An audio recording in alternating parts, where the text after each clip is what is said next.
Okay, let's call this Monday, November 26th, school board work session to order. Sharon, do you need to call the roll again? I guess you do. Call the roll, please. Ms. Sanderson? Yes. I'm here. Okay. Mr. Rice? Here. Mrs. Lambert by phone? Here. Ms. McConnell? Here. Ms. Marati? Here. Mr. Doran? Here. Mrs. Dominique? Here. The board has a quorum. Okay, our mission statement. Our mission is to provide an excellent, equitable education in a safe, supported environment so all students will succeed and contribute to a diverse and changing society. We already have the roll call. So next, we have a budget planning meeting that we're going to go into now. I'll just pass it off to Ms. Gabork. Thank you, President Dominique. So I'll direct you first to the memo that's in your agenda packet. And I want to start by saying I very much appreciate the dialogue that I've been able to have with Mayor Ward. It started when he got elected, and we've had multiple meetings and conversations. He and Mr. Williams and Mr. Cooper came over and met with myself and Ms. Dominique and Andy and had a good meeting. We've had multiple meetings since then. And what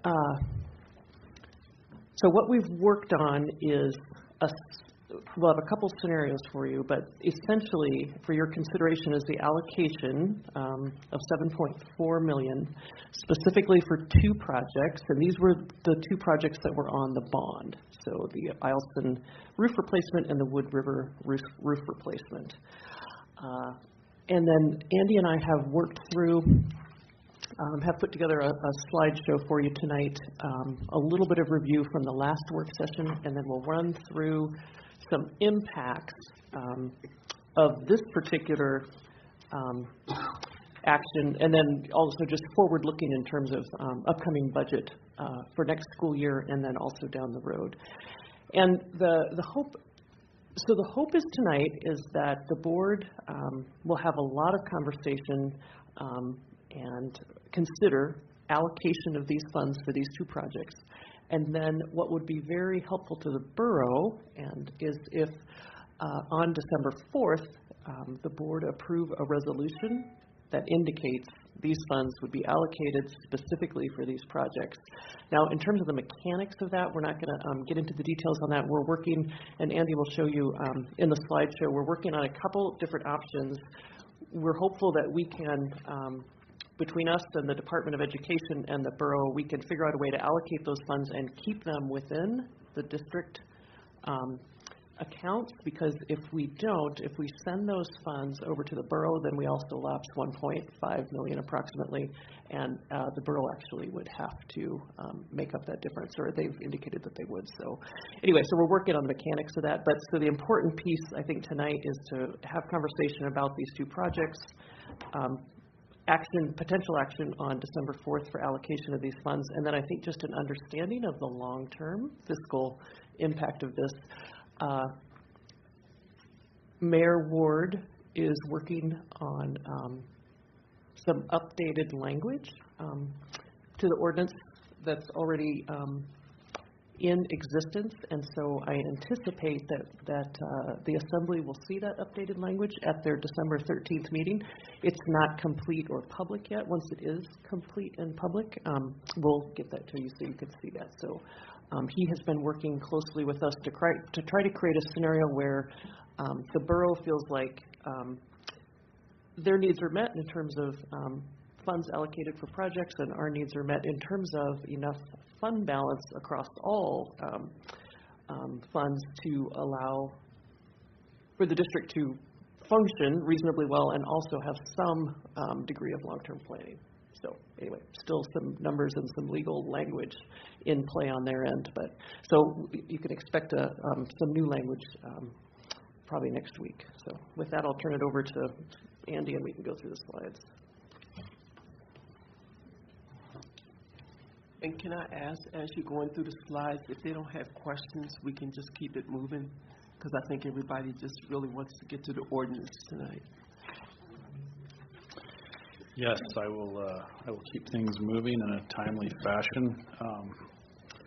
Dr. Gaborik summarized quite well where we currently stand.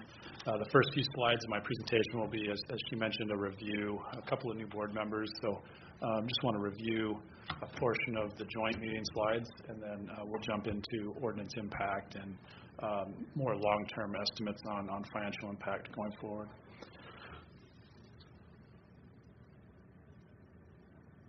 All right, so just a brief review of the concept of fund balance.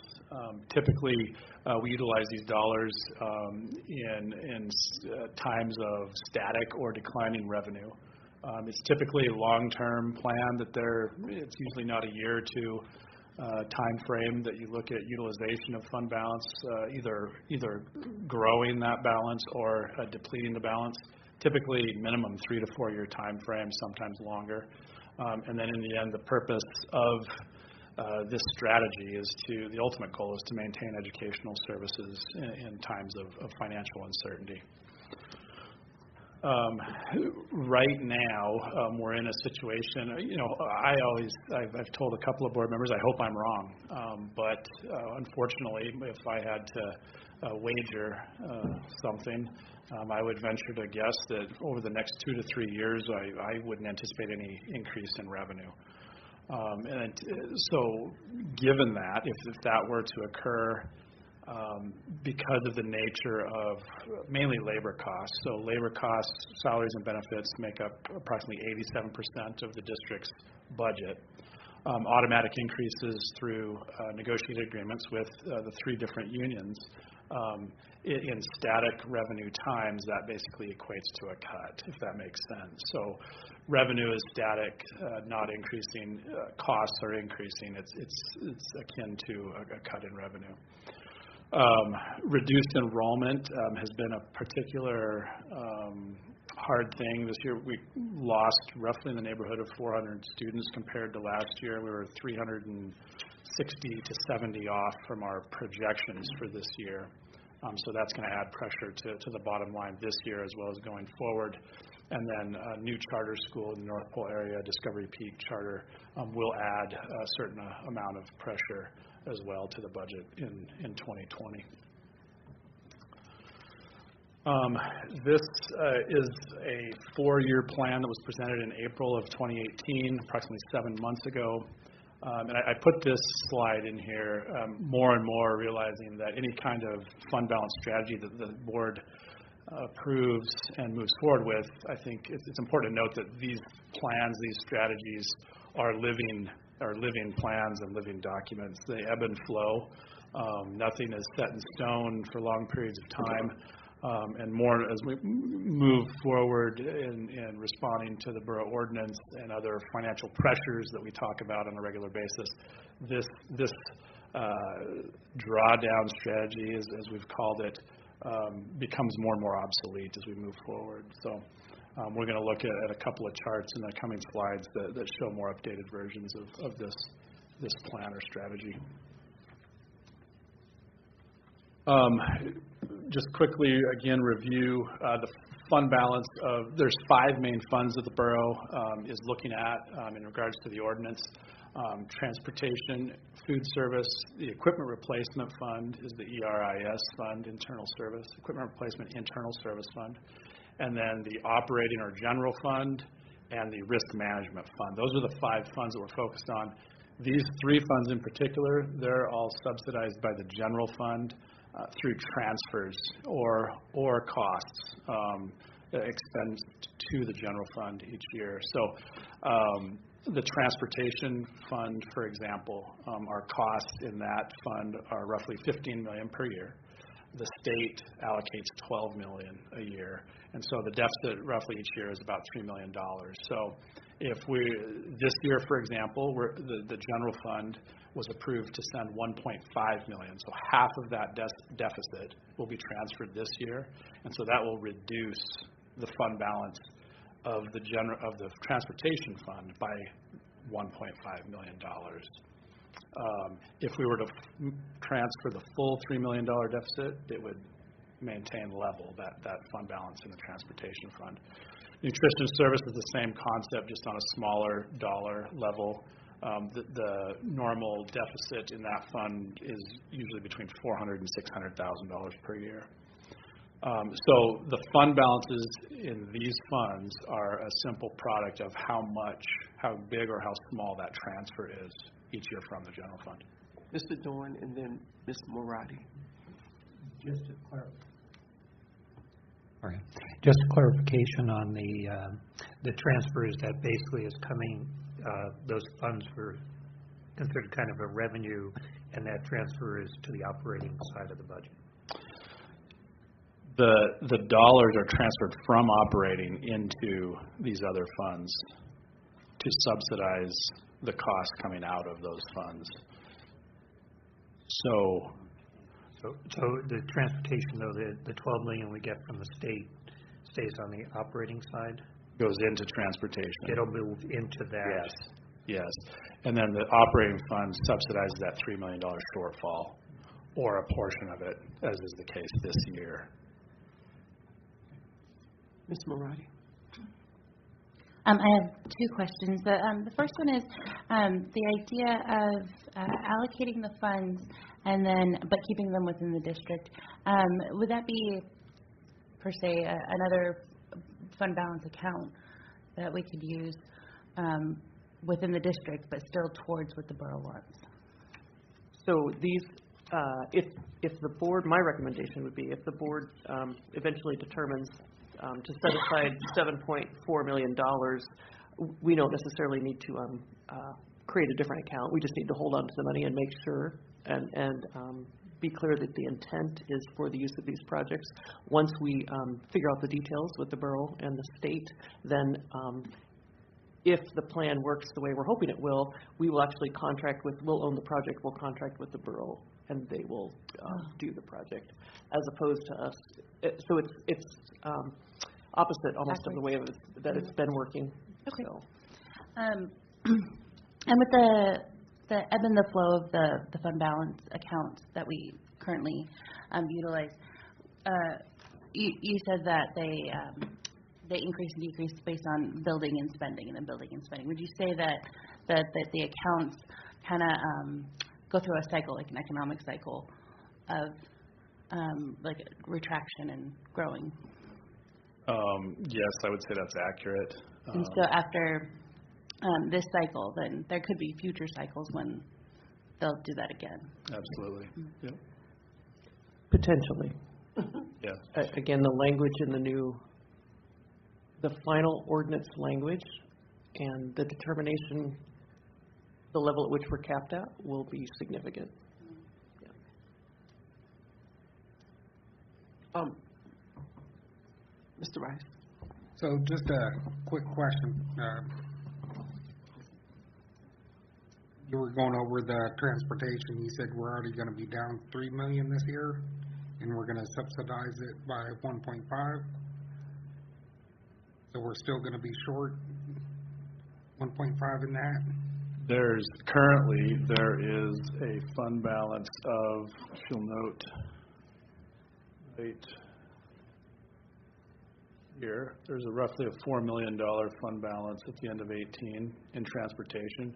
And so that $1.5 million, $3 million deficit will send over $1.5 million, and so it'll drop by roughly $1.5 million down to that 2.5. So the other 1.5 will be made up by fund balance that currently sits in the transportation fund.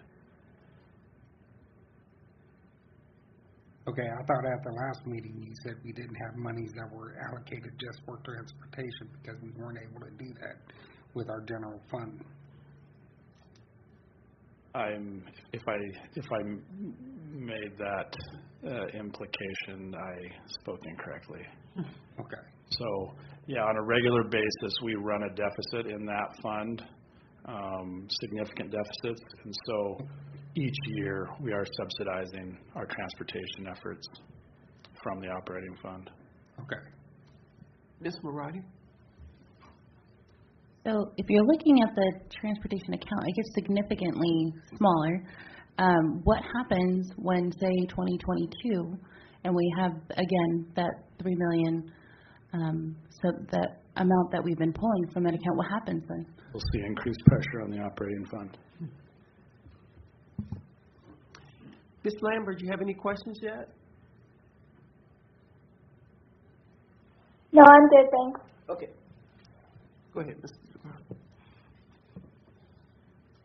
The risk management fund operates in much the same way as the other funds. A little more complex in nature. What happens here, it's considered what's called a pass-through fund. And so the general fund is sending dollars to the risk management fund, and then dollars go out of the risk management fund to pay claims, the bulk of those claims being health insurance claims. The dollars going in are set by a benefit rate that is charged to all salaries that are paid in district operations. And that benefit rate is updated each year by the school district up or down. Because of plan design changes that were implemented in FY17, the savings from those plan design changes created a significant increase in the balance of this fund. And so what the district has been able to do over the last 2 years is reduce the dollars going into that fund by reducing that benefit rate, so it's saving the general fund dollars. And we're actually, this year, we expect a significant drawdown in that fund balance. So claims projected to increase a certain percentage, we're reducing the amount of dollars going into that fund, and so it'll naturally draw that fund balance down. We expect somewhere in the neighborhood of $4 million.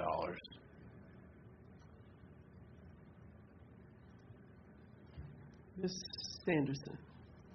So when you say claims, the benefits and health, is that the only thing that's coming out of that risk management fund? There are some workers' compensation, property and casualty as well, but they make up a very small percentage. I would say roughly 95% of the dollars, the expenditures out of the risk management are health insurance claims. Mr. Rice. So when you say workers' comp and property damage, so we're self-insured for all of that? Correct. Just to make, okay. Correct. Also, in the risk management fund, are we paying the portion that the borough does under risk management also? Yeah, we do compensate the borough for administering the expenditures coming out of this fund, yes. Ms. Moratti? How much do we pay the borough to administer the risk management fund? It's a little more than $500,000 per year.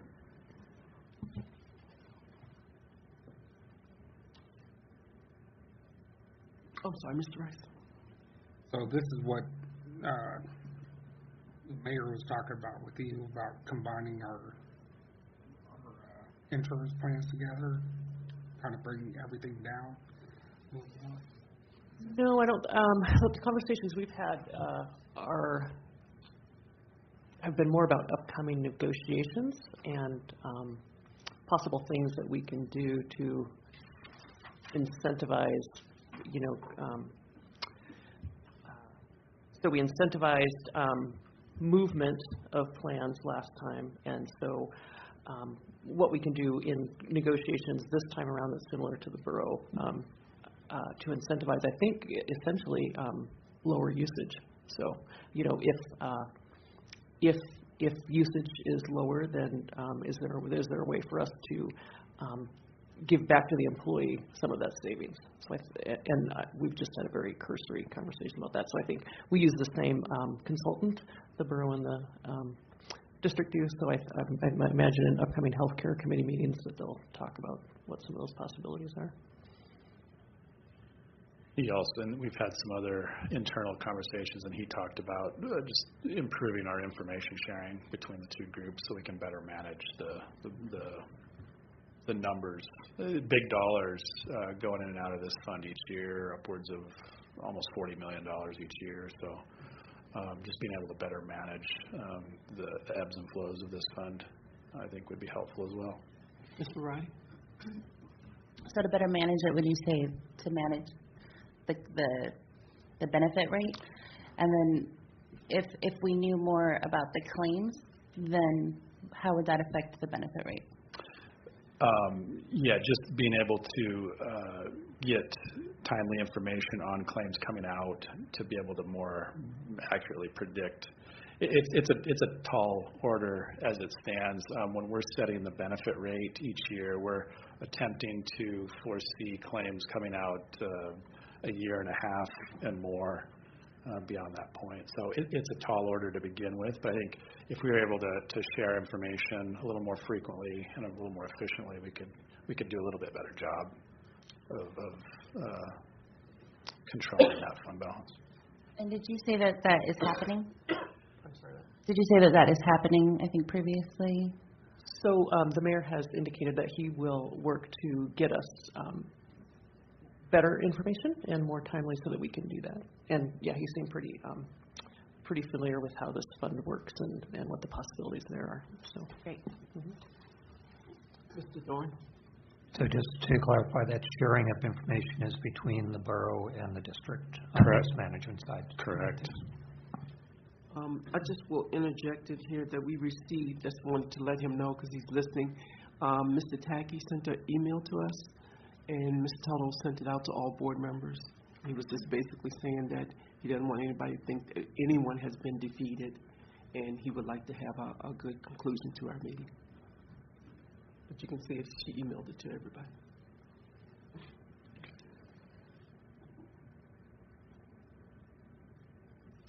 Talking about, again, the plan design changes. This is a chart here showing, and this kind of goes to the story of how and why the fund balance, a big part of why it is the level it is today is because of these plan design changes. These savings right here in the yellow or orange, whatever that color is, estimated around 10 to 12 million over a 2+ year period of time. So significant savings because of those plan design changes.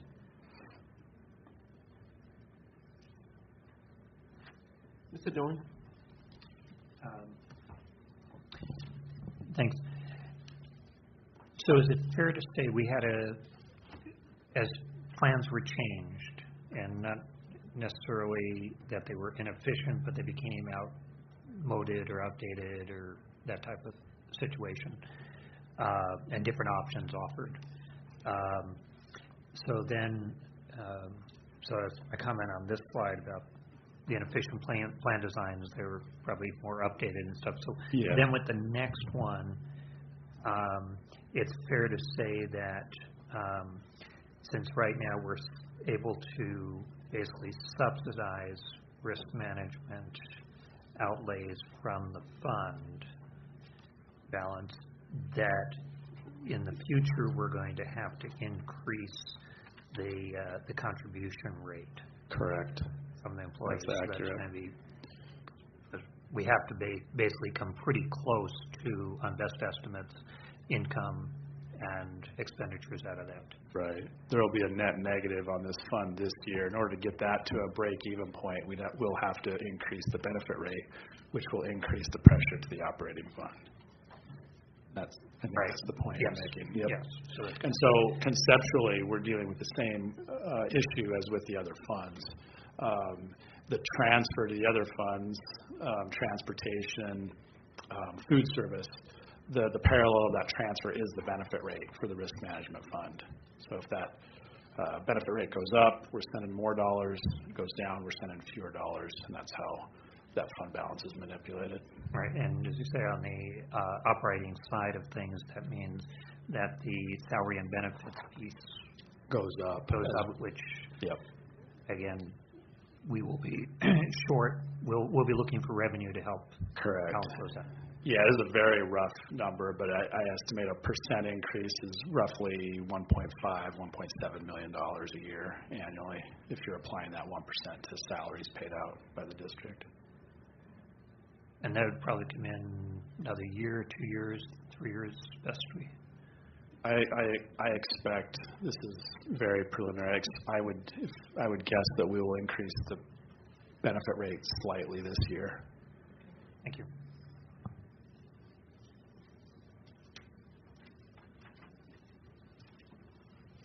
So this is a general illustration of the fund balance utilization approved by the board for the 2019 budget. This slide is updated compared to your packet. You have an updated color sheet in front of you. And the update there is removing the $5.3 million that was illustrated in April, and I just changed that to the $6.5 that the board has actually approved. So the general fund budgeted fund balance utilization is $6.5 million for 2019. And then for under B, the transportation, food service, and equipment replacement, roughly $2 million. And then there's the risk management utilization at around $4 million. Mr. Dorn. And a D on this would be the adjustment for enrollment decrease, which is going to come out of this 2019. Yes, and I have that illustrated on a subsequent slide here. Okay. But yes, that is correct.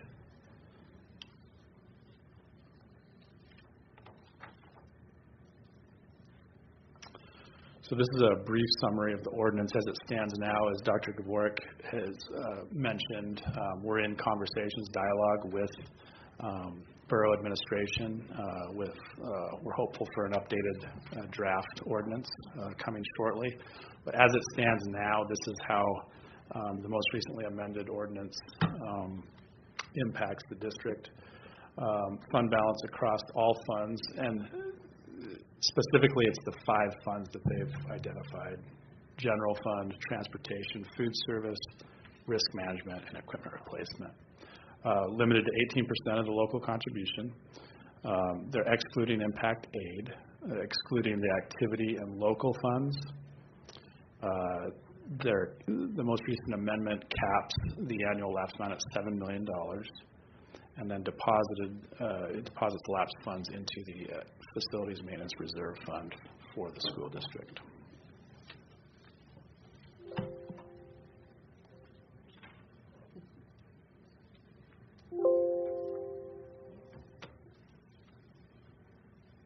Want us to see those big numbers.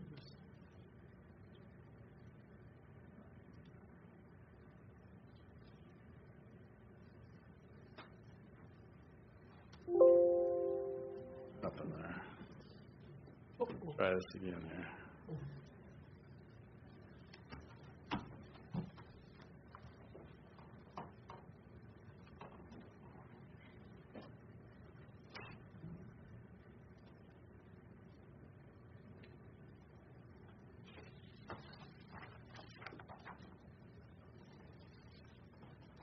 Sorry about that. I don't know what happened.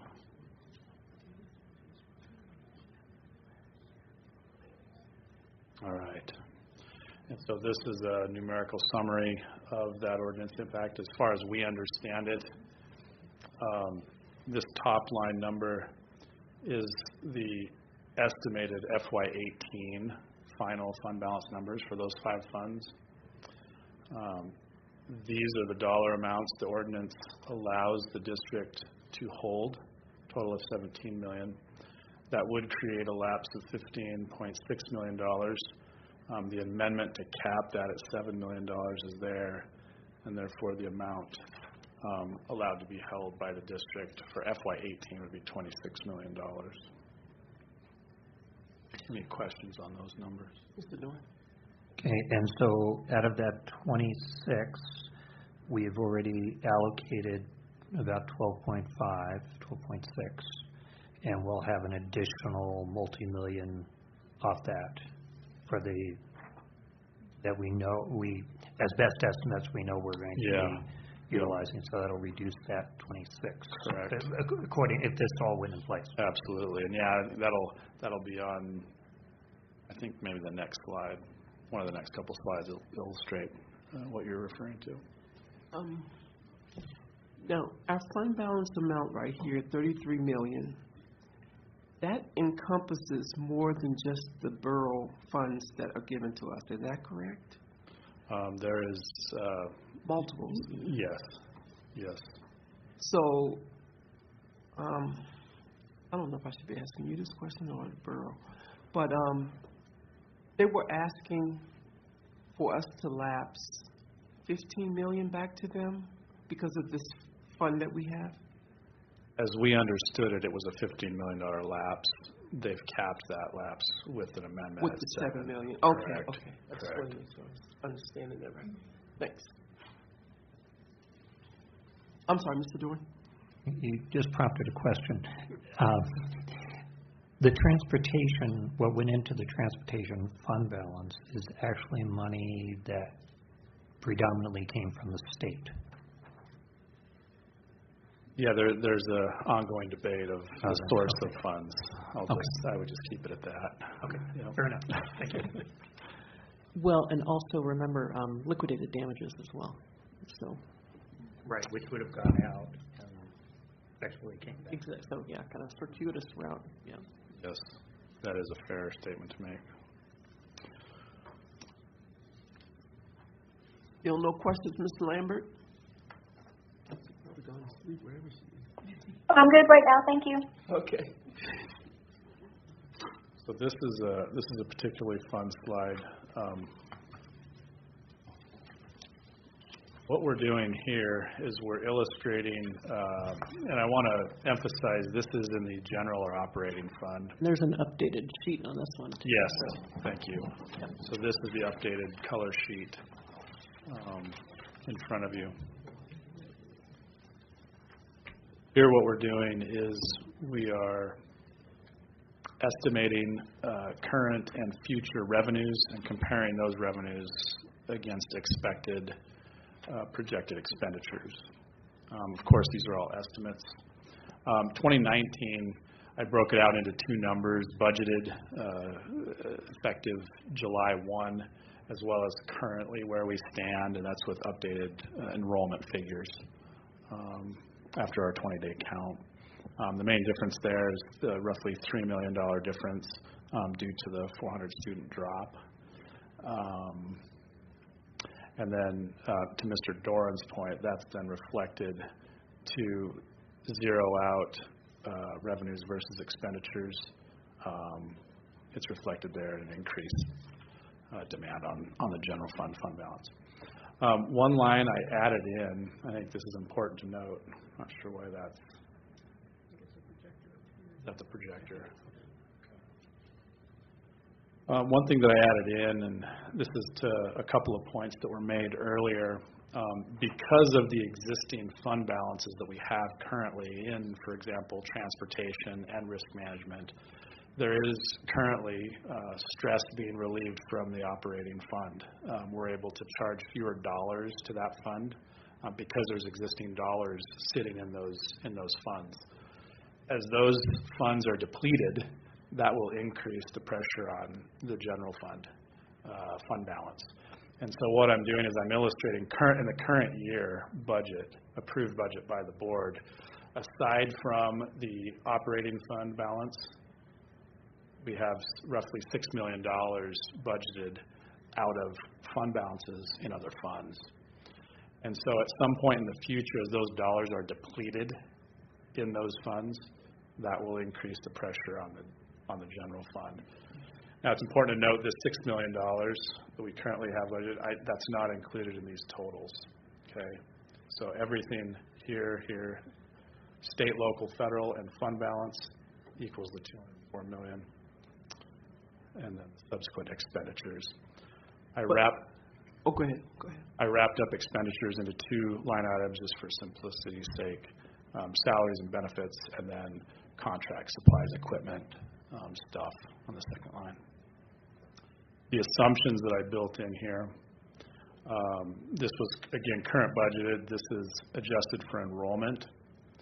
And then in 2020, we expect an additional $1 million if we do indeed receive the $30 million one-time appropriation from the state.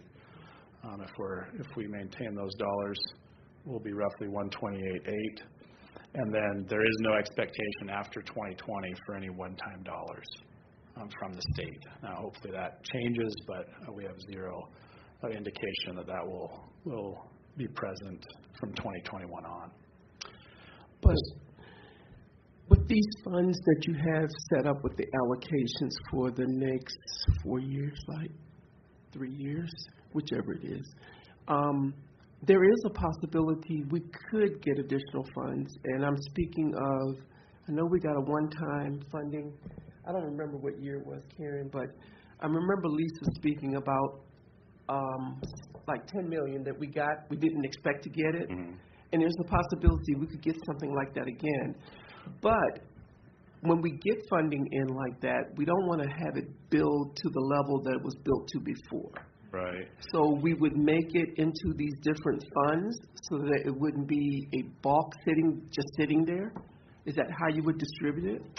Well, if we do end up with an ordinance going forward, we probably will be limited in our ability to hold dollars the same way we've held dollars in the past. If we do receive in the near future extra dollars that are anticipated, that might present challenges for the district to stay within the cap that we would be working under. But I wouldn't want it to us to just start spending money so we could stay under the cap. Is there a way you could kind of put it out several years so that it wouldn't build in a manner where we would be over the cap? Yeah, I would have to do some research on that. Federal dollars, for example, that's one way that we might receive unanticipated dollars. Currently, we're budgeting a 4-year average on impact aid dollars, for example. That we could see increases in that. That's a potential area where we could see increases. And yeah, I'd have to do some research on how we could book those dollars. But we could put it into the reserve fund for building again, right? Are we designated to put money into a building fund per se?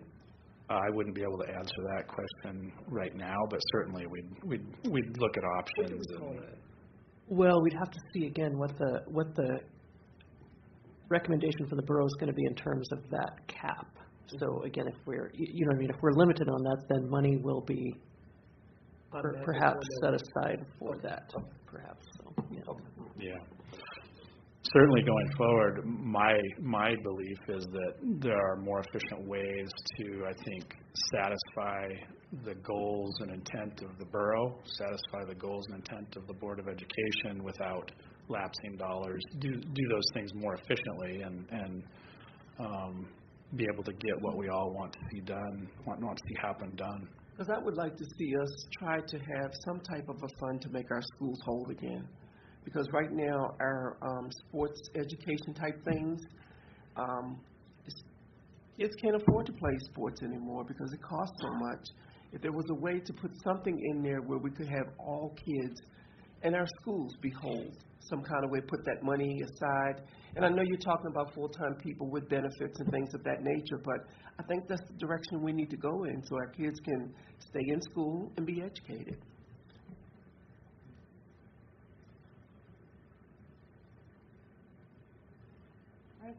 Oh, I'm sorry, Ms. Anderson. Sorry, I had questions about equipment.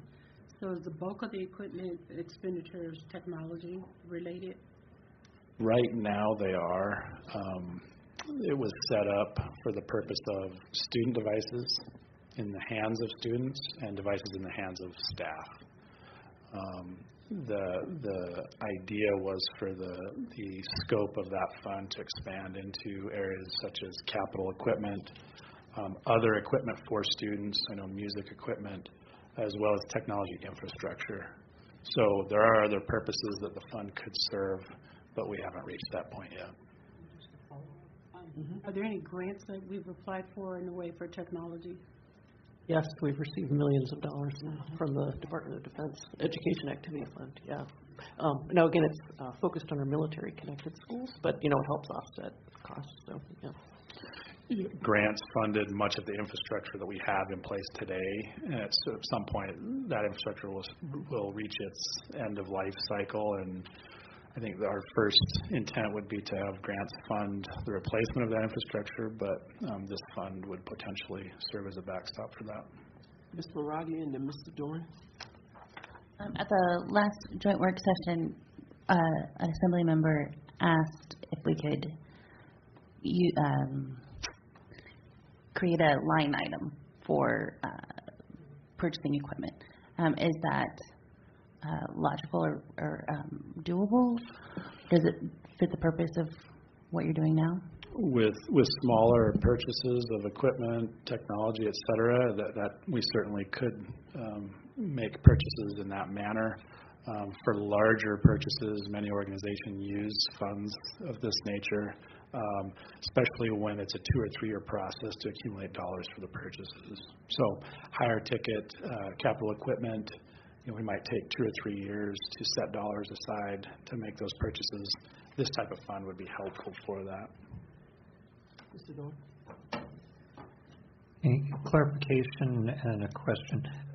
The reference to general fund at the top there, revenue and expenditure projection, general fund, that because we use general fund in 2 ways, we use it as one of our fund balances that if you want on reserves, pull from.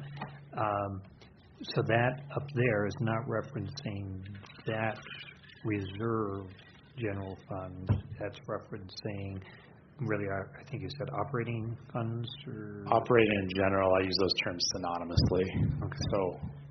So we don't have misunderstandings on what funds what monies we're talking about with the public. Right. I want to make sure I understand your question. This isn't a balance of the fund. This is fund balance use each year expected. Right. But when we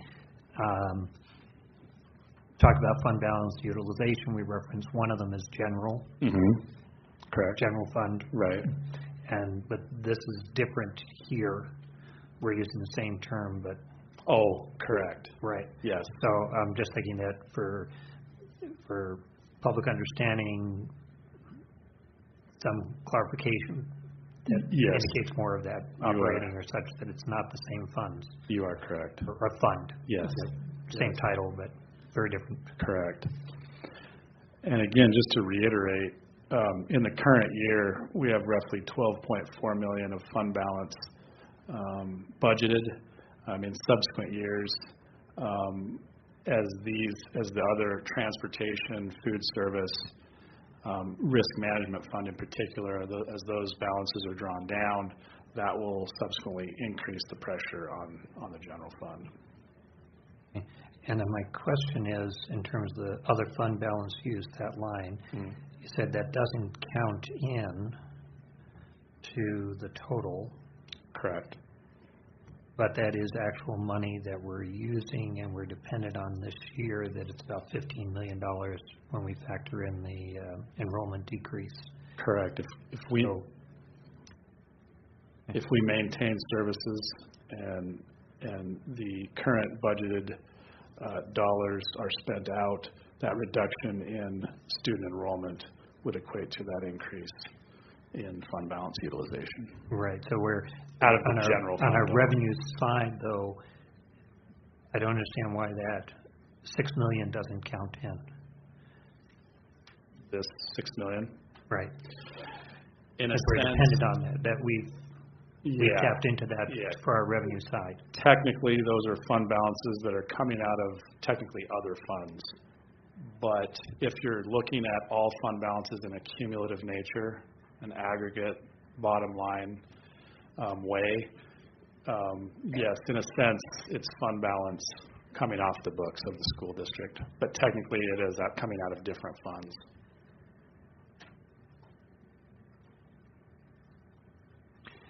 And I think right, it's coming out of the transportation, nutrition, equipment, risk management. Right. But those are part of the aggregate fund balances. Correct. General is one, transportation, nutrition. Right. So if we didn't have that, we would have to use operating. And so when you talk about a cap on all funds, that again, that's part of the concern. Right. Yeah, and that's why I'm concerned that we're in some way indicating that we're only using, 9.5 9.5 million, It's really, but in actuality, it's 15. correct.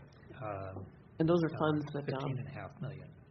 again, so I think, Andy, we put it on a future slide, but anticipating a pretty significant decrease in all of those funds quickly. Yeah, that's why I'm concerned that this should be factored together. But I'll wait and see how that. But the problem is you have to look though. Go back a slide. That bottom line amount, 204, that's our operating budget. So you see what I'm saying? So they are separate in terms of that bottom line. They're accounted for separately. But isn't the 6 million like a placeholder on those fund balance accounts? Because it may not be 6 million used, right? Right, correct. Yeah, technically from an accounting perspective, they're not coming out of the general fund balance. Right, I understand it's not coming out of the general fund, it's coming out of the transportation fund. Right. Which is under our fund balances, and we are paying out 1.5 million. It's really an expenditure. Correct. And yet we're not adding that in. That's where I'm confused. Mr. Rice? Go ahead. So basically, I'm just going to take off from where he's at. You know, a lot of people I talk to, we're not accountants. When we see this, we go, oh, there's other funds for $6 million. How come you're cutting teachers? So I think, what, he's asking is kind of clean it up a little, going, this is out of our general fund. This is out of, a different fund, and here's what it equates to cover what we need for, for the other balances. Right. So, And, for someone like me, who's trying to explain this to, operators, to Teamsters, to, other laborers, I'm going to be able to go, here's how this is going, Right. and they're not going to look at this and go, oh, you guys have other fund balances. And that's probably, where a lot of the confusion is. And that's where I was like, well, what are we doing if we have another $6 million? So, and how come we're not keeping the teachers, and how come we're not keeping the nurses, and, how come every year I have to fight with Dave about trying to keep custodial staff? Right. Yeah, I think certainly the district wants to be transparent, and I think these funds, and here is, I think the thing I would like to emphasize is there's literally infinity number of ways that we can draw our fund balance down. I think in my 3 months here, we've had significant dialogue regarding the fund balances that exist in these different funds. So hopefully that word is getting out there, because I agree. I mean, we certainly want those numbers to be out in the public, for there to be a robust dialogue about the level of resources that the district has, but also be aware of the increasing costs that we're going to be facing in the upcoming years and the revenue outlook that we're facing.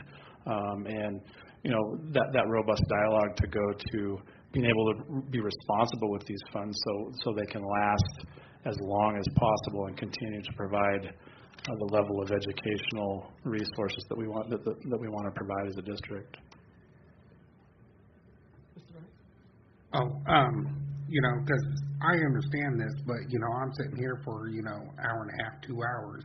Something like this, would be a lot easier, for like an elevator pitch. I'm trying to pitch it to someone, in 45 seconds or, whatever before they have to go off and do something else. Yeah. So, I really appreciate what you guys are doing, because me sitting here, I understand it, but, I need that elevator pitch to the general public, to a borough assembly member if they call me, or, to our legislators. So, Right. And I think that's basically what you were trying to get to as well, too. And I want to say that I really, really appreciate what Andy's been working on, and actually with a lot of pressure. And we had a conversation today, and I felt for the poor guy. My wife did. She said, "What are you doing?" And I really, really want to commend you for it. And I do also want to say this is a little bit of an ongoing process, putting this projection together, And it's very so- fluid. Right, and it's a tentative, and I think we should really look at this tentative. I do really have a concern as we develop it, that we've got a $6 million figure, which we are expending, or we estimate. Expected. And yet when you add the numbers, they don't add up. But anybody looking at it would say, oh, well, you kind of start adding down and it should come up, oh, there's $6 million off. So as you develop it and, have some time to think about it, which, I want to reemphasize, I think we want to show that indeed, for our knowledge and the public's knowledge, that we are using estimated $15.5 million out of our fund balances to fund our operations. Those are still costs, wherever they come out of, there's still the cost, and that's, it's both sides of the ledger, and that's what my concern is. I really appreciate that you put in those other fund balance views. That was something that I thought was missing earlier, and I appreciate that. It's just how we get there, and lots of ways to show it. So the concern is there. Certainly, I agree 100%, Mr. Doran. I will update this spreadsheet with current figures and reissue those spreadsheets out to the board as soon as possible. This slide is an illustration of fund balance utilization as we currently stand without an ordinance as the top portion, and then ordinance impact at the bottom. But this, again, we haven't had time to input rough figures based on the draft ordinance that we hope the borough can get some traction on. So these numbers, and again, I think the amount of work that has been required in the short amount of time, I apologize for numbers not quite lining up, but I will polish those numbers and get them out as soon as I can. But this is a general idea of what the drawdown utilization would look like in the event of the ordinance as it currently stands. And this is utilization without any ordinance from the borough. Mr. Doran? So again, I know I'm repeating a bit, but I think clarification, the 2019 estimate, there would be an additional $3 million. Correct. Should come off. Correct. So that would, instead of 21, would be 18. Correct. Okay, because of the enrollment decrease. And so this numbers is actually as of our May approved budget, and because it doesn't include the current enrollment decrease. Correct. Okay. And that ordinance impact is as of the ordinance passed or adjusted in October. Which number are you referring to? The ordinance impact numbers that... The total number, or... Right. Right here? Yeah. Right there. So that, that ordinance impact section is based on which date of the ordinance, do we know? This would be as of passage of the ordinance. The way it is this up is for reconsideration right now. Correct. The most current. Okay, the most But it current. wouldn't be for 2018, would it? As currently written, it would be. It's currently written. 17 million? 15 million, Seven. whatever it was? 7 Oh, 7 million, Yes, that's capped. right. So there's... Capped at 7. Okay. It was. And the other observation I shared with Andy, this slide blows my mind. And at first I was like, no, you cannot have negative in a fund balance. It's either 0 or above.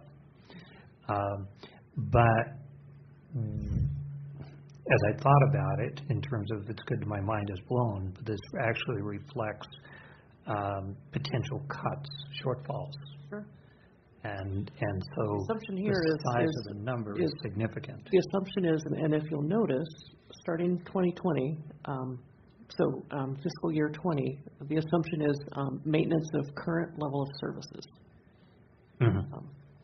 And that going forward with no increase in revenue. Now, of course, we would be asking to fill those shortfalls both at the state level and the borough level, but all other things, sort of held neutral, that this is where we'd be headed, to maintain a current level of service across the board in every sector.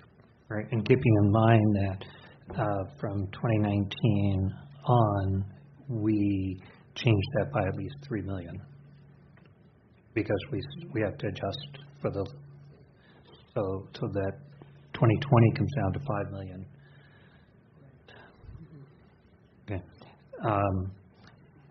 and with that in mind, could you go back one slide?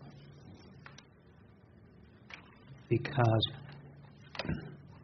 we know we can have a pretty good adjustment on the state contribution if they don't change the BSA. We don't anticipate that they will do that. The federal that's a good ballpark. It's average what we've gotten each year.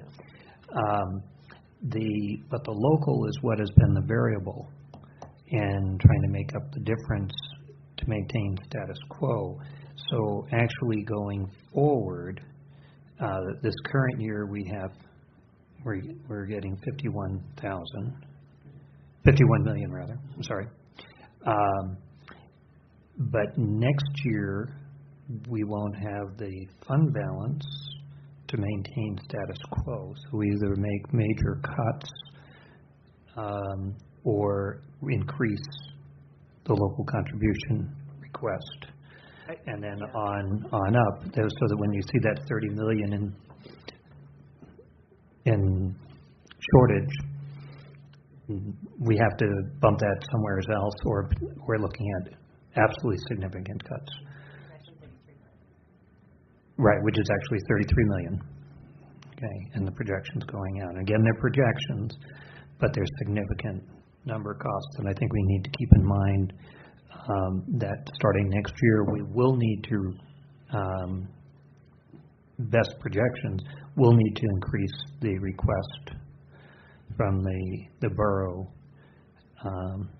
and so having a straight line contribution does not really, we're going to have to request more money, and so I would think those should be adjusted. But I think a big part of the reason why we're doing the postponement, making the changes for the ordinance, working together with the borough, I think we'll have, I just want to go to the next slide. Oh, okay. I think working on a better working relationship with the borough, it may not be to a point where we'll be in a deficit, and I know this is projections, and I know you have to project off of what you have now to go forward, but I'm looking forward in a future of better relationships, and that way better funding would come our way.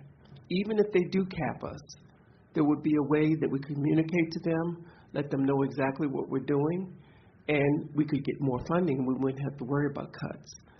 I'm more of a positive thinker, I'm sorry, but I just think communication changes things. I really do. No, I think you're right, and we need to be very positive, and we're looking for constructive things. And I agree with you very much there. No, and I think your point is that's kind of the point exactly. Is we'll always be advocating for additional funding from the legislature. Sometimes that's off formula. You know what I mean? So then we can offset with transportation or capital or different places, and then we don't go into these sort of negative numbers, but we advocate also at the local level for the funding that we need.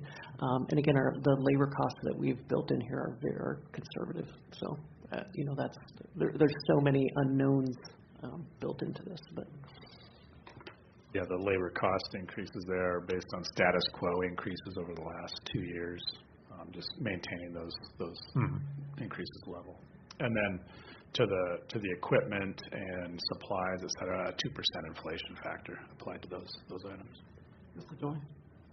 Okay, and am I correct, again, based on current information on the ordinance, et cetera, so our 2019 estimate on fund balances would actually be about 18.8 million, right?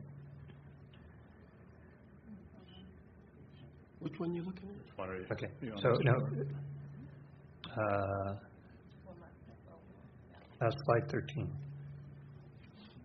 Okay, so on the top part, our estimated in 2019, at the end of 2019, we might anticipate having 18.8 million.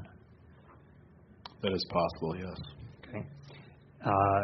When we apply the ordinance to that figure, the way it's currently written, we're anticipating that we would max out again at 7 million? Well, as the ordinance stands currently written, Right. There's a $7 million lapse for 18 retroactive, as well as there would be another $7 million lapse At the end of 19. this year. Correct. So that going forward into 2020 budget consideration, we would actually be talking about $11 million available to us from fund balance to use in the 2020. Yes, that is the potential scenario, yes. Okay. Yep. It's 7. So when we budget or plan, actually budget and approve a budget in the spring, we may need to, in essence, take potentially $7 million off the table right at the front. Yes. If the ordinance passes, is that what you're saying? Right. Right.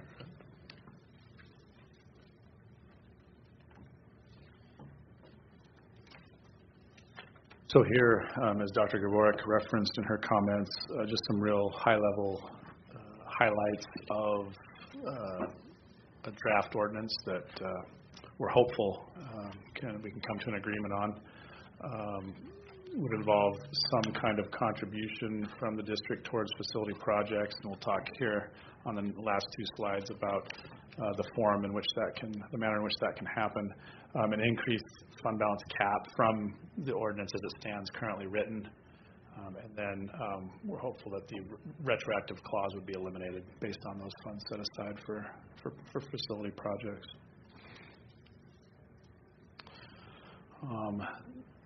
There's a couple of different scenarios by which we can accomplish the task of addressing the facility projects, specifically the two roof projects that were in the borough. Just to make sure, these scenarios are based on current ordinance, not these potential ordinance changes. This would be, this is specifically two different ways that we can set dollars aside, and this would be under the new ordinance that we're looking to. Not the one. Not the current one as Not it's the current currently. one, okay. Correct. No.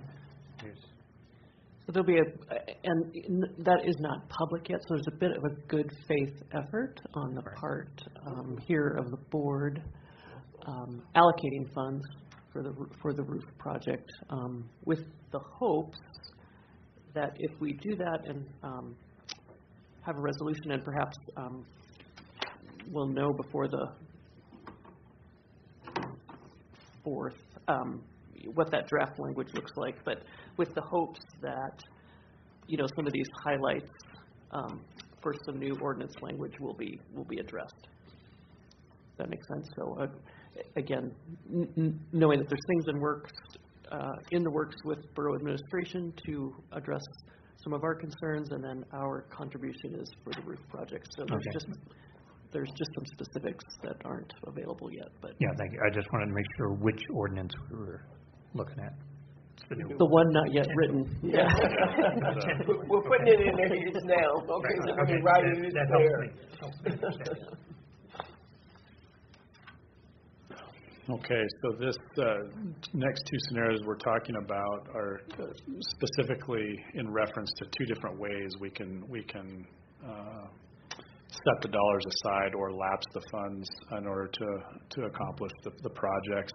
The first scenario would be a traditional approach.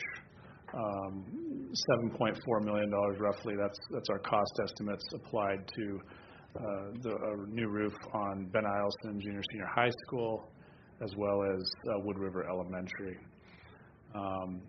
This lapse would trigger a reduction in the local contribution by the borough.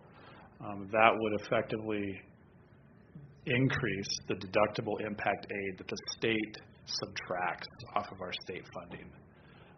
So the net effect would be the state would owe us fewer dollars. They would take those dollars back from the district by way of reducing one of our revenue payments in the spring. But you're stating that would happen if we gave the money to the borough. Correct. But if we kept it here, Yep. that's your second scenario? Oh, you don't have to go Scenario ahead. I'm two. sorry. Yeah, Go ahead. no, Go no. back. I'm going ahead. Jumping ahead. No, go ahead. Go ahead. Go. She knows the answer. I should have raised my hand. The district would return, my rough estimates are approximately $1.4 million at the $7.4 million lapse level, would go back to the state. And then the borough has indicated, I believe even in an amendment in the ordinance, that it would make the district whole for that $1.4 million. So that's scenario one. Scenario two, as Wendy alluded to, Ms. Dominique, I'm sorry. Mr. Dorn. Under that one, okay, 7.4 goes over. They send back 1.4 to us, and thus they've got a net of 6. In essence, yes. Okay. Thank you. Yeah, roughly 20 cents on a dollar, roughly. The other option would be, and we continue to vet out this option in my limited time here in the district and not having a firm understanding of the borough's processes when it comes to facilities, maintenance, and projects. I believe this can happen in principle, but again, I'm speaking without any background or knowledge of the processes. So I think there would be details to be worked out under this scenario, but hopeful that it can be accomplished in this manner. $7.4 million would be set aside for those specific roof projects. It would be done by way of a resolution passed by the Board of Education stating their intention for the dollars. The district technically would own the project and would contract out through the borough for the same services that the borough would be performing under a normal traditional building project. And then the net effect would just be, I think, just a cleaner process. Local contribution, deductible impact aid, and the state foundation aid due to the district would all remain unchanged. Mr. Dorn? Sorry. So clarification between scenario one would be basically a net change from the district of $6 million, and in scenario two would be $7.4 million. Okay, yeah. That would be accurate. Okay. Thank you. Oops.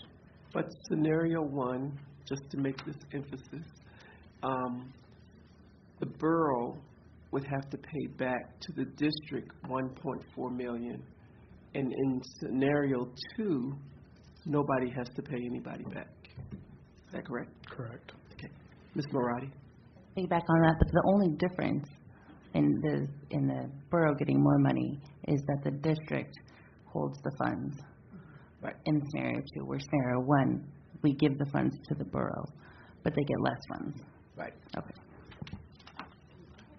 don't know, Mr. Doran, so did you suggest that the net from the district would be different? No, he said net. The net on the borough side would be different. I don't know if the net from us would be different. Well, okay, on scenario one, we would be sending the borough 7.4 million. To make us whole, they would be sending us back 1.4 million. No, I stand corrected, because our state revenue would be reduced by 1.4 million. Exactly, that's right. But the borough would make us whole. Correct. So the net effect would still be the 7.4 million. So we're lapsing 7.4 million to the borough. Mm-hmm. We're then sending an additional 1.4 back to the state. And makes 8.4 and they are million going total. to give us, we'll send an additional 1.4. So it's actually 8.8 million. Correct. Scenario one cost us 8.8 million. Correct. Of which we would get 1.4 back. Correct. Okay. So net cost of the district under both scenarios is equal. Right. 7.4 million. Okay. So, and then if they make us whole under either, under the scenario, if they made us whole, then does that change? Does that become part of a local contribution that then changes the calculation with the state and another? That would not be the case. That's a good question. But it adds to the complexities of the scenario under one. Correct. Whereas scenario two keeps it a lot cleaner. Correct. With fewer complexities. Yes. But we know there'd be another complexity perhaps right. on scenario one. Okay, thank you. Mr. Rice and then Ms. McConnell.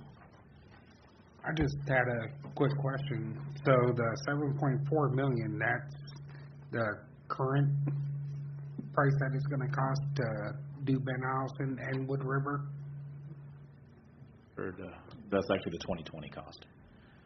2020 cost. Yes. So if we did send these funds over to the borough to do the project, there's no way we could do it in the summer of 2019. We're already in our planning phase right now for our 2019 Yeah, project. but I'm just wondering where you guys got your estimate for the cost. You already talked to the contractors and.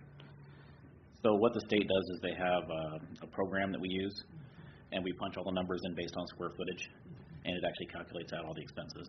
It has the overhead, the markup, and all those factors into it, and inflation. Ms. McConnell. So I'm kind of curious about this vetting process. Scenario 2 sounds a lot cleaner, as was mentioned. Have other districts in the state owned their projects and then had their borough complete it, contract with them?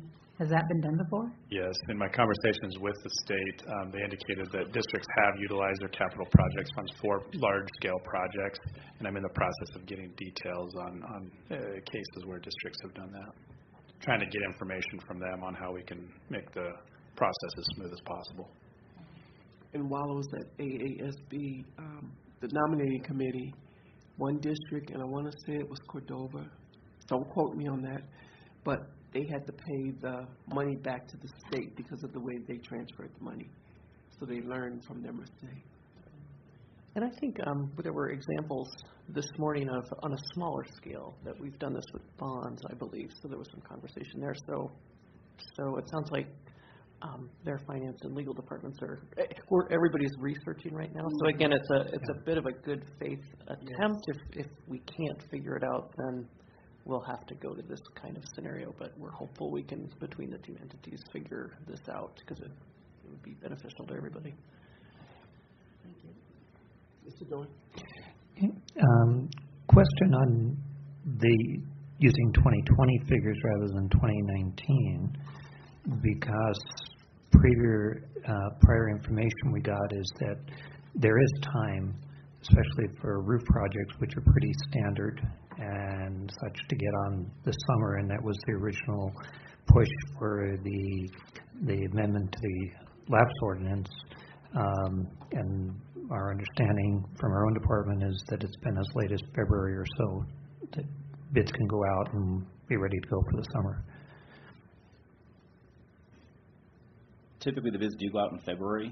There's a long process that goes into it before then. We have the 35% construction documents, the 65s, the 95s, and then the conform documents. If it had been passed in the bond, we could have already been started.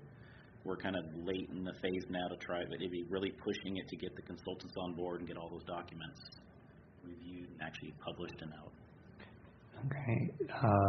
Pushing it or impossible? We'd have to check with the borough to see their time schedule. Okay, because that seems to be different from the report we got just within the last few weeks, I think. We had some information, I believe, from, I thought it was from Mr. Norm. I'd have to go back and check the email.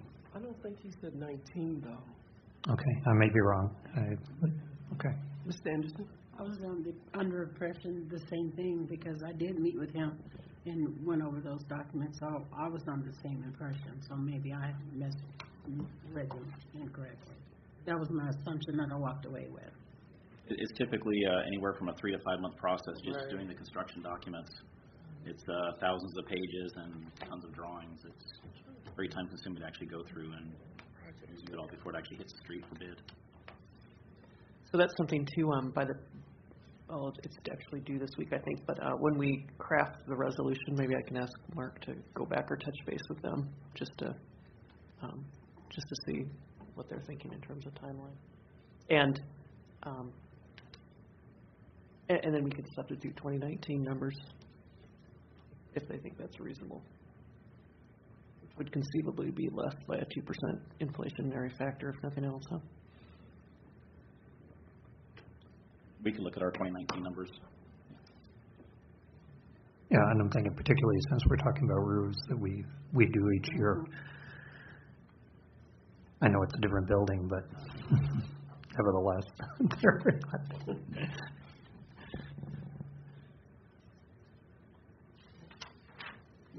not. One other handout that you have in front of you that's not in the presentation is a scenario 3 that we added, and this was had a dialogue with Ms. Lambert, and it outlines a proposal that she brought forward. The top line, and this could be done in either of the different delivery methods that have been outlined. So lapsing funds back to the borough, or in a similar manner that we've discussed, setting dollars aside. The top line, an initial lapse, or again, did the district setting aside 25% of our general fund balance. That would be roughly $4.6 million. Again, either set aside or sent back to the borough for facilities projects. That was intended to be a one-time lapse, and then to integrate forward funding discussions for facilities at the same time that the local contribution is made by the borough. So, and I would defer to Ms. Lambert if she'd like to add anything. I put that together for her. So, Ms. Lambert? So I was just trying to think of an alternative. I mean, when we had the meeting at our joint meeting, I think they were, looking to see if we had any alternatives. So it's hard. I'm getting a lag time here, so sorry. They're looking to see if we had any alternatives to the ordinance that they had proposed, something that was more reasonable for us and would still effectuate the same purpose that they had. And what I thought about is, because they provide 25% of our general fund, that it would be reasonable that 25% in, 25% out, at least for this initial lapse, if that's where it goes.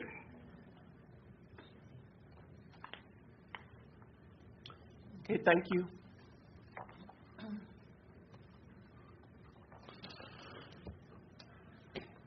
Any other questions concerning the 3 different scenarios? Go ahead, Mr. Joy. Yeah, I like the suggestion that Ms. Lambert made, on this, and you're putting it together, Mr. DeGaw. And again, if it was a set-aside, we would not have the complexities of trying to figure out all the different accounts that are impacted. Correct. And then the thought on this is that it would be a stepping stone to work out a more forward funding type of possibility that may or may not be a lapse. And is that your thinking, Ms. Lambert? It was, and that's kind of what Dr. Gaborik was, suggesting was forward funding for the building maintenance fund instead of doing the lapse at the end of the year. And so that was kind of, wrapping those two up into one. I'm sorry, Ms. Morati, did you have a question? I just have a good question. So if, hypothetically, if the initial lapse is, and then, two questions, I'm sorry. If the initial lapse is that the district sets it aside, would that still trigger the district to return $900,000 back to the state? So yes, if it's a lapse, the slide applies as it's written. If it's the district setting aside, then these variables exist here under scenario 2. But aren't we? Oh, go ahead. I'm sorry, I thought you were done. Okay. And then my second question is this, it might be for Ms. Lambert as well, but is this an annual 25% set aside or lapsed? Well, it would be what Dr. Gaborik was suggesting was an initial lapse or initial set aside, and then her suggestion, and I don't know if it's still the same, would be to forward fund the building maintenance fund each year during the budget process. So to me, it would be like a one-time set aside and then forward funding. But it could still be incorporated into their current ordinance, just with switching the numbers around. So it just depends on what the borough ends up doing. And I don't know what the details are for the proposed ordinance, so I don't know how it would affect that at all. But returning funds back to the state, aren't we back to being penalized? I think. Well, it would, but with the 25%, you could do either or. You could either do a lapse or you could just set aside. Okay. And I think an important piece in all of this too is this scenario 3 would, and correct me if I'm wrong, Ms. Lambert, would suggest no cap on fund balance, right? So then you're talking about that forward funding mechanism. If there's a cap on overall funds, then that conversation shifts. You know what I mean? Then you start thinking about those things differently. So you could cap it just under the current ordinance that they have, or whenever the one that might be proposed shortly. You could still put the cap on it. You could just basically take the 18% that's in there of all the funds and put 25% of the general fund and leave everything else the same. But I mean, the idea is at some point in time that what I thought I heard the idea is that it would be forward funded instead of lapsing after this initial lapse or set aside.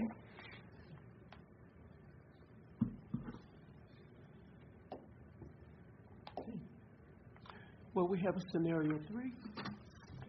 1, 2, or 3. We don't make any decisions, just for the new folks. We don't make any decisions at work sessions. I'm not trying to close it out either. I'm just letting them know.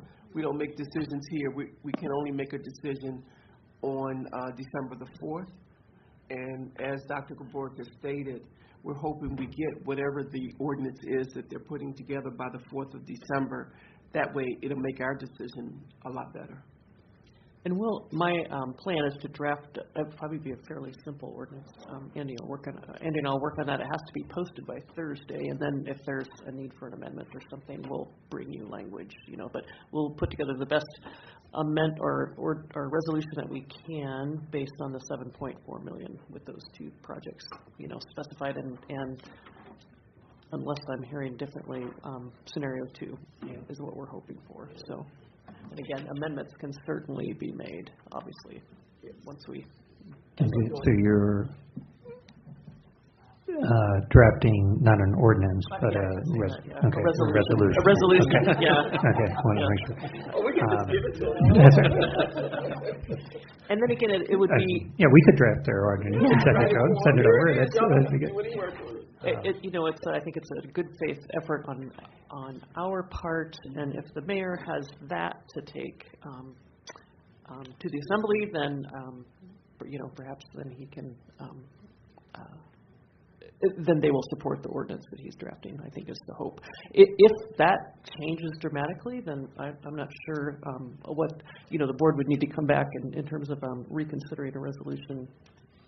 Anyway, if those things didn't all play out like we were hoping, then the board would need to come back and reconsider, but, Yes, Ms. Moore. Dr. Bork, would you say that the scenario 2 would allow the school district to maintain that current status quo that you were talking about earlier? Status quo meaning? The current Level state of service? Yes. So what's going to, yes, but it's not without some shell shock on the numbers. But if I'm understanding the board correctly, there is the desire to draw that overall 33 million down. And so when you look at, let me find the right sheet, what I'm considering right now as Andy and I, as soon as we get this done, we can start working on proposed budget because it's due soon. Considering for proposed budget is a status quo maintenance of services for next year. Now, again, we will have to adjust for the enrollment decrease, but it won't be, what I'm thinking about right now is not a change in class size or a change in other level of service. So that's, I believe, that's what I'm thinking right now in terms of my proposal to the board in February. So yes, it would allow for that, but there's impact down the road just to be aware of, yeah. But as far as meetings to come, we could set a meeting, is that correct, Sharon, and make it like a temporary, just in case? Their meeting's on the 13th. Oh my goodness, that's getting close to Christmas. And we have to give 5 days notice, is that right? So if they approve an ordinance on the 13th, and we have to give 5, that's the 18th. There may not be nobody in town by then. Well, you could set it now. You just want to have something just in case what's approved is not what we're thinking. Right. Is that, right. You could set a date now for maybe the day after, or, you know what I mean? You don't have to wait. Oh, that's right. Yeah. We'd be given the notice now. Yeah. So we could make it like the 16th or 17th or whatever. The 16th is Sunday. Well, 17th. Let's go with the 17th. President Dominique, Yes, there is already a special meeting on the 17th of December for student discipline. It's currently scheduled at noon, but it could be changed to 5:30 with that added onto it, or a work session to follow. Just need a nodded head. Will you be here? I gotta go. My calendar's over there. Oh, okay. Will we have? 17th. Yeah, we already have a meeting scheduled, so we need at least 4 for that anyway. Yeah. Okay, we'll go with that. Do we want to change the time or leave the time? Oh, 5:30 for you? Okay. 5:30 on the 17th. The special meeting would be at 5:30, the work session at 6. Yes, ma'am. Thank you. Thank you. Okay. And so, clarification, if we were to need to take any action, it would be sometime in January. Yep. I was hearing taking action on the 17th, but maybe I was hearing wrong. If you made it a special meeting, you could. Special meeting. Special meeting, we can take action that day. Right, but I just heard work Is that a session. work session? Well, it was just mentioned as possible work session, so that's why I wanted the clarification. So it's special meeting, At 6. one is for possible student 5:30. discipline, and then the other one is possible for budget planning. Right. And we could cancel if everything comes out the way we expect it to. Pardon me? 17th, Oh, I thought Karen, Pardon me? is that good? Yeah, it would be one special meeting with two agenda topics, student discipline and the borough ordinance, or whatever it is. You have to have an action item ready for that meeting, so we'd have to have something to notice. We could notice it as, Can be budget Like we did planning, tonight. Can we notice it like we did tonight? Yeah, because this is a work session, so you don't make any decisions. If you are planning to make a decision, we need to notify the public of what the basic general idea of what action you're going to be taking. it'll be a budget decision. Maybe a revision of the resolution. Overall Right, decision of budget what resolution. ordinance. Maybe budget resolution will be, Action in regards to Borough Ordinance 21841. Yes, ma'am. Sounds good. okay. And That's I the only thing don't, we're gonna talk about. well, we don't know, there may be a different ordinance submitted. So I'm concerned about linking it to a specific ordinance. Well, we could just That say may- ordinance from the borough. Borough Ordinance regarding district facilities. That sounds good too. I think that will work. Because that's the only agenda item we're gonna have. Yeah, and if we need to adjust that wording, we have a some little bit of time. time to We have some play time with to do that. that, so, yeah, just so it's properly reflected. Karen and I can make a very inclusive sentence. Yes, that's, yeah, because there could be enough change between now and then, we don't want to update those before necessary. Mr. Question, Norton? scenario 3 is, which is actually, there's a scenario 4, which is set aside. I'd actually like, I think that should be part of our further discussion. 2 and 4 would be, there are two different amounts, and I think we really need to make a contribution. I think very strongly we need to make a contribution towards facilities maintenance and meet the concerns of the borough and our concerns and the community's concerns on constructive and appropriate use of our funds. I am a little concerned as we move forward that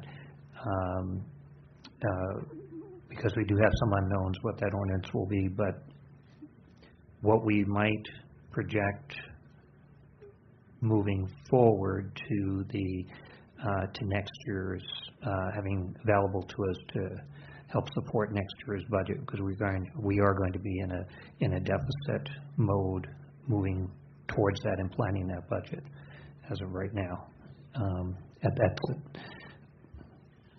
So I would recommend maybe holding on that and making that part of the board's conversation after February 1st, because hopefully in the meantime, but certainly all in this same time frame, the plan is to develop an agreement, actually a written agreement, which doesn't exist right now, about what the borough's responsibilities are with regard to facilities and what the districts are. And I think that might help add some clarity to that conversation. And so once we line that out, then anyway, so I think if we, once that agreement is drafted and we have that language, then that might help inform the conversation. So I just don't want us to complicate it anymore. We've gotten this far. Right. That's. I think we need to just work on scenario 2 right now, and then later on down the road, even with our budget sessions, we could even put something in for the maintenance reserve fund.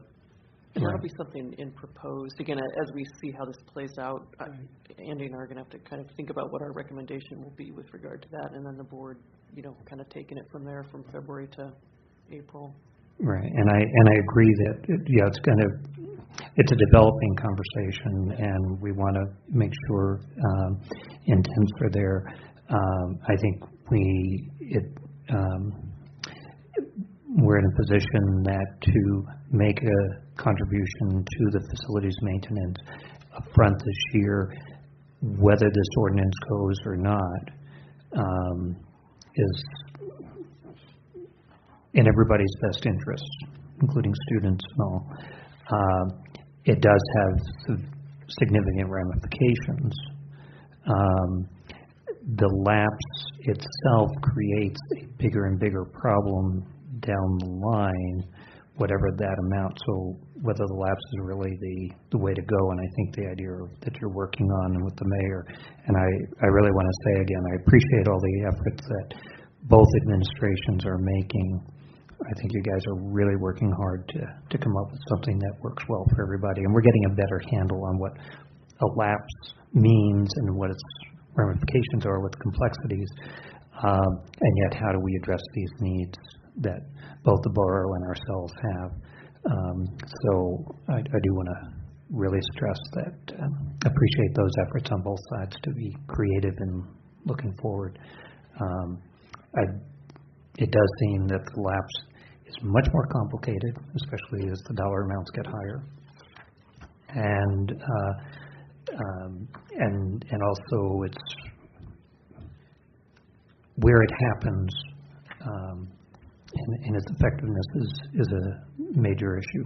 So, and I guess what I'm saying is that if it's retroactive, it hits multiple years of approved budgets already, and if it's not retroactive, then we're still making an upfront contribution, and we'll have to deal with the other piece for next year that would be coming off the top of our funds. So I would like to thank everyone that has been involved in this. In my 13 years that I've been on this board, I have never seen such close cooperation and communication. It's all because of Andy, I know, because he's here. But this is the first time, it hasn't been yelling and screaming. It's been giving and taking. And I just look to the future. I'm just too positive, I guess. But I just see better things coming along the line for both of us, borough and us, because they have even decided that we could go to the legislature together. And what impact would that be? Both of us going and asking for help on both sides, And that's just the way I think. Mr. DeGraw. I just kind of wanted to make a final statement to wrap up my presentation. I think I've received a baptism by fire to the school district through this ordinance, but the benefits have been that I've been able to get up to speed on a lot of issues and things that eventually I have to get familiar with. But I've very much appreciated the dialogue with board members, with other administrators here internally in the district.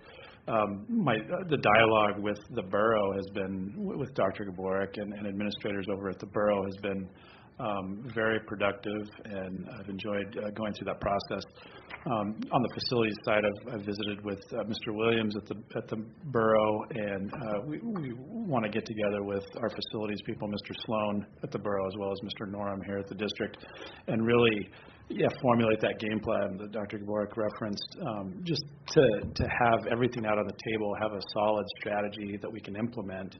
A lot of these things we're hopeful to implement on the front end, as has been discussed, and I think this dialogue, this two-way communication that Ms. Dominique's talking about, I think will just facilitate, and that will trickle over into other areas, other budget discussions. And certainly there's going to be obstacles and difficult things to confront that we'll be confronted with.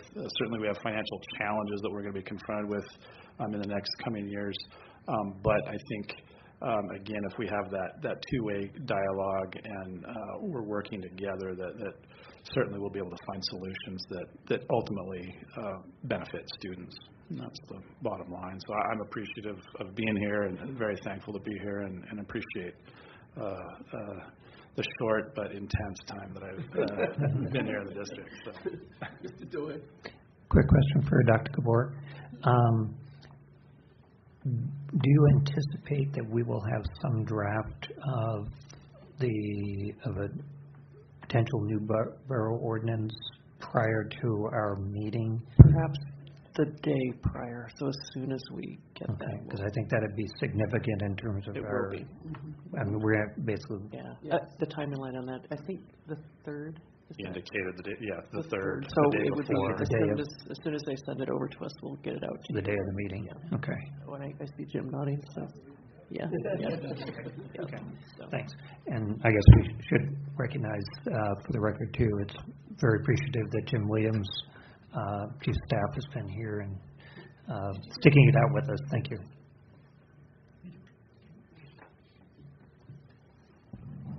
Anything else? Move to adjourn. Second.